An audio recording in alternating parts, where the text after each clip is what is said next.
ऐसे तो लोकसभा इलेक्शन का जो रिजल्ट है वो कल आने वाला है। एग्जिट पोल आ गया और एग्जिट पोल के बाद लगभग हर कोई हाई है। शेयर मार्केट देख लो या फिर बीजेपी के जो लोग हैं उनको देखो, साथ ही साथ जो बाकी अपोजिशन के लोग हैं वो लोग भी हाई हैं अपने एस्पिरेशंस को लेके, अपने इश्यूज को लेके। लोकसभा इलेक्शन 2024 के साथ 4 स्टेट का विधानसभा इलेक्शन भी हुआ, जिसमें एक अरुणाचल प्रदेश, सिक्किम, उड़ीसा और आंध्र प्रदेश। इन 4 में से 2 स्टेट का जो रिजल्ट है वो कल 2 जून को आ गया, जिसमें एक था सिक्किम का और अगला जो है वो था अरुणाचल प्रदेश का। अरुणाचल प्रदेश के बारे में अगर बात किया जाए तो वहां में जो इलेक्शन रिजल्ट आया वो इस तरह से रहा कि टोटल वहां पे जो अमाउंट ऑफ सीट्स था, ठीक है, वो है 60, जिनमें से बहुमत के लिए चाहिए 31 और बीजेपी ने 46 सीट जीतकर वहां पे अपना लैंडस्लाइड विक्ट्री जो है उसको कंटिन्यू रखा। लास्ट टाइम भी वहां पे बीजेपी का गवर्नमेंट था। ऑन दी अदर हैंड, अच्छा, यहाँ पे एक और जो है वो नेशनल पीपल्स पार्टी जो है उसने 5 सीट लेकर आया और कांग्रेस को 1 सीट मिला है, अदर्स को 8 सीट मिला है। इसे इनका टोटल 66 का जो रिजल्ट है वो 60 सीट्स का रिजल्ट जारी हो गया। दूसरी तरफ पे जो रिजल्ट आया वो था सिक्किम का, जो अपने आप में एक हिस्टोरिक रहा, एक हिस्ट्री क्रिएट किया। इस रिजल्ट के बारे में अगर बात करें तो वहां टोटल जो सीट है वो है 32, रिक्वायर्ड है बहुमत के लिए 17 और वहां की जो पार्टी है उसने 32 में से 31 सीट्स के साथ में विक्ट्री को गेन किया। पॉइंट ये है कि ये जो पार्टी था ये रूलिंग पार्टी था, मींस 2019 से इसी पार्टी का सरकार है और उसके बाद दूसरी बार में इस तरह के विक्ट्री गेन करना अपने आप में हिस्टोरिक माना जाता है। मतलब वहां की सरकार के खिलाफ कोई एंटी इनकम्बेंसी जैसा कुछ नहीं था। बीजेपी जो 400 पार करती दिख रही है एग्जिट पोल में, यहाँ पे 0 पे रही, वो 1 सीट भी गेन नहीं कर पाया। 1 सीट जो दूसरी पार्टी को मिला है वो एसडीएफ को मिला है, जो इससे पहले सरकार में हुआ करता था। एसडीएफ का अगर बात किया जाए तो इसे कहा जाता है सिक्किम डेमोक्रेटिक फ्रंट, जो इसके जो इससे पहले सरकार था और इसके सीएम 2 जगह से चुनाव लड़े पर दोनों जगह से उनको हार देखने को मिला। कांग्रेस बाकी सब जगह की वाइप आउट की तरह यहां से भी वाइप आउट हो चुकी है। ये जो विक्ट्री अपने आप में इंपॉर्टेंट है क्योंकि ये इंडियन डेमोक्रेटिक हिस्ट्री में अगर इलेक्शंस को देखा जाए, विधानसभा को देखा जाए, तो सबसे बड़ी विक्ट्रीज जो टॉप 10 निकाली जाए उनमें टॉप 5 में आती है। इस विक्ट्री के अगर हीरो के बारे में बात करें तो उस हीरो का नाम है प्रेम सिंह तवांग।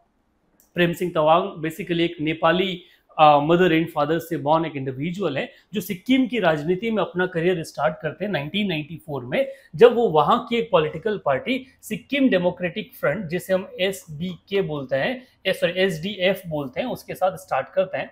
और उसके साथ में अगर इंडिविजुअल है तो वो थे पवन कुमार चमेल। ये बाद में सीएम भी रहे आपके सिक्किम के। वहां से करियर शुरू होता है प्रेम सिंह का और प्रेम सिंह 5 टाइम लगातार, मींस 1994 से लेके 2009 तक 5 बार एमएलए बनते हैं और बाद में मिनिस्टर की जो पोजीशन है वो भी संभालते हैं। 2009 में जब वापस एमएलए इलेक्ट होते तो इनको मिनिस्टर नहीं बनाया जाता और इस कारण से एसडीएफ जो है वो छोड़ देता है, सिक्किम डेमोक्रेटिक फ्रंट जो है वो छोड़ देता है 2000। अच्छा, इसी बीच में इनके ऊपर एक केस लगा दिया जाता है मींस अप्रोप्रिएशन ऑफ फंड का, मींस आपके करप्शन का, जो हम ऑलरेडी देखते हैं जब कोई बंदा पार्टी से अलग चलता है तो उसके ऊपर ऐसा कोई ना कोई तो लीगल केस आता ही है और वो केस किसने भी फेस किया, प्रेम सिंह जी ने भी फेस किया। 2013 में ये गवर्नमेंट के खिलाफ जो एसडीएफ अपनी पुरानी पॉलिटिकल पार्टी है उसके खिलाफ एक नई पॉलिटिकल पार्टी की शुरुआत करते हैं जिसका नाम रखते हैं सिक्किम क्रांतिकारी मोर्चा, जिसे एसकेएम के नाम से भी जानते हैं। अगले ही साल 2014 में जनरल इलेक्शन के साथ वहां का लोकसभा इलेक्शन लड़ते हैं, विधानसभा इलेक्शन लड़ते हैं और 32 में से 10 सीट्स को जीतकर अपनी प्रेजेंस है वो प्रेजेंस बनाते हैं। 2016 में उन पर जो लगा केस था उसका जजमेंट आता है जिसके ऊपर इनको 2 साल के लिए जेल मिल जाता है। सो इनका जो करियर है स्टार्ट होता है, एक राइज लेता है और जेल में जाने के कारण एक डीप जो है हम देखते हैं। पर कई लोगों के लिए जेल काफी अच्छा होता है और इनके लिए वो प्रूव हुआ। 2018 में ये बाहर आते हैं, 2019 में इलेक्शन को फाइट करते हैं, बीजेपी के साथ कोएलिशन करते हैं और टोटल 17 सीट उसमें से जीत के आते हैं और वहां पे पहली बार सीएम बनते हैं। फर्स्ट टाइम ये सीएम अपॉइंट होते हैं। 2019 से 2024 तक इनका रूल चलता है। 24 में इलेक्शन में जाने से पहले बीजेपी के साथ अपना जो गठबंधन कोएलिशन है उसको तोड़ देते हैं और बीजेपी और एसकेएम दोनों अलग अलग इलेक्शन में जाते हैं। जब इलेक्शन में जाते हैं तो इस 2024 के इलेक्शन में सिंगल हैंडली ये 31 सीट्स जो है वो जीतते हैं और एक लैंडस्लाइड विक्ट्री क्रिएट कर देता है। प्रेम सिंह जनरली अगर देखा जाए तो कहा जा सकता है कि जनता क्या किसी नेता से इतना प्यार कर सकती है कि वो सारे की सारी सीट लाके दे दे, तो वो केस सिक्किम की केस में है। क्योंकि अगर मैं ये जो बिगेस्ट विक्ट्री है इसका हिस्ट्री अगर देखने जाऊं तो टॉप 10 में से 5 to 6 जगह पॉइंट टाइम ऐसा रहा जब लैंडस्लाइड विक्ट्री में सिक्किम का रोल रहा। और 32 ही नहीं, 31 नहीं, उसने 32 आउट ऑफ 32 सीट जो है वो भी एक पॉलिटिकल पार्टी को प्रोवाइड किया। इस अगर इतिहास को समझा जाए तो सबसे पहले इसका स्टार्ट होता है 1989 में, जब 100% जो वोटिंग होता है या 100% सीट है उसके साथ में सिक्किम संग्राम परिषद जो है वो चुनाव जीतती है और अपना सीएम बनाती है। नाम बंदे का था नर बहादुर भंडारी, जो क्या बनते हैं 100% सीट के साथ सीएम बनते, मीन्स वहां पर पूरी असेंबली में कोई अपोजिशन पार्टी नहीं। ये चीज अगली बार वापस देखा जाए तो 2009 में फिर 100% विक्ट्री को गेन करते हैं और अब की बार गेन करते हैं, जो अब की बार जो आपका विधानसभा का चुनाव 2 जगह से हार गए, नाम था पवन कुमार चामलिंग। ये सिक्किम डेमोक्रेटिक फ्रंट के नाम से एक पॉलिटिकल पार्टी को लीड करते हैं, उसके चेयरपर्सन है, फाउंडर है और उसके साथ में 100% विक्ट्री 2009 में गेन करते हैं। इसके बाद 2004 के बारे में अगर बात किया जाए तो सिक्किम डेमोक्रेटिक फ्रंट के पवन कुमार चामलिंग वो भी 31 आउट ऑफ 32 सीट्स जो है वो गेन करके चुनाव जीतते हैं।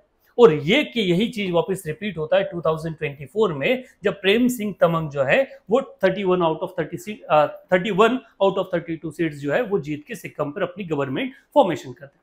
इसके अलावा और भी है, मीन्स इनका एवरेज अगर देखा जाए तो 96.9% के साथ ये स्ट्राइक रेट के साथ में अपना गवर्नमेंट का फॉर्मेशन करने वाले हैं। एक ही बंदा है जो क्या रहेगा, अपोजिशन से रहेगा, बाकी सब जो है सिंगल पार्टी क्या करेगा, रूल चलेगा। इसके अलावा और भी कई सारी विक्ट्री सिक्किम में हुई है पहले, वो फिर 1985 की बात किया जाए, देन आपका इसके अलावा अगर बात करें तो जम्मू एंड कश्मीर में 93% के साथ गवर्नमेंट बना है। तो अलग अलग स्टेट में अलग अलग पॉइंट जो है वो हमने देखने को मिला है। सिक्किम में ये फॉर्मेशन के अलावा अगर एक और देखा जाए जो ऐसा ही इंपैक्ट देकर गए थे, वो दे गए थे हमारे अरविंद केजरीवाल, जिन्होंने 2015 में आम आदमी पार्टी की सरकार बनाई थी दिल्ली में, जब आपने 57.7% के साथ किया था, लैंडस्लाइड विक्ट्री ली थी, मींस टोटल 70 सीट्स में से 67 सीट पे क्या किया था, विक्ट्री लेकर एक ओवरवेलमिंग मेजोरिटी जो है वो दिल्ली में गेन किया था। इस तरह के विक्ट्री को हिस्टोरिक माना जा सकता है क्योंकि ये पीपल्स फेथ है जो लोगों को वोट में दिखता है। इसके कई सारे इश्यूज हो जाते हैं क्योंकि अपोजिशन नहीं होने के कारण लोग जिनके साथ कुछ गलत हो रहा है वो अपनी वॉइस नहीं उठा पाते, बट डेफिनेटली लोगों ने अगर अपना भरोसा जताया है तो ये कुछ ना कुछ काम अच्छा ही कर रहे होंगे।